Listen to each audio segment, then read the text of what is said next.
ኮሚቴዎችን ማቋቋሙን ገልጸዋል። በኦሮሚያ ክልል ያሉት አገረ ስብከቶች ጠቅላላ ኮሚቴ ስራው ጀምረዋል። ኮሚቴው ተደራጅቶ ተቋቁሞ ስራው ጀምረዋል። አሁን ኮሚቴ ያልተደራጀበት የአገረ ስብከት ቢኖር እሱም በአገረ ስብከት ደረጃ ነው እንጂ በወረዳዎቹ ተቋቁመዋል። ከሰሞኑ ቀሲስ በላይ መኮንን በሲኖዶሱ የተባረከውን ታቦት ይዘው ወደ አሜሪካን ሀገር መጓዛቸውንም ገልጸዋል።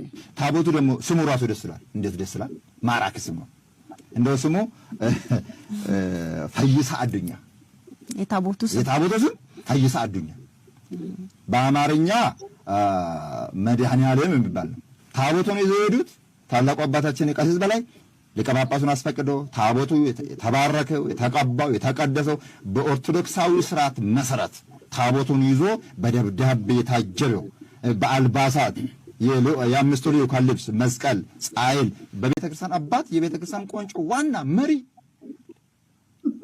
አባት ሀገሩ ላይ ኦሮሚያ ውስጥ ይታረዳል።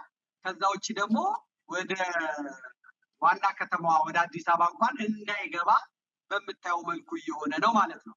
ይህን የምንናገረው እንግዲህ መሬት ላይ ደግሞ ምድር ላይ ያለውን መናገር ይችላል። የሚያዩ ሰዎች መናገር ይችላሉ፣ ማየት ይችላሉ። ደብረ ብርሃን የኢንዱስትሪ ዋና ከተማ ናት። ደብረ ብርሃን የአማራ ክልል አሁን ውር የሚልባት ናት። ከዚያ ወደ አዲስ አበባ መግባት ካልተቻለ 100 ኪሎ ሜትር ላይ ምንድነው የታሰበው? ምንድነው የሚመጣው የሚለው ነገር እጅግ የሚያስፈራ ይሆናል ማለት ነው። ስለዚህ አጀንዳን መቀየር፣ አጀንዳን መለወጥ፣ አጀንዳን መሸፈን አይገባም እላለሁ።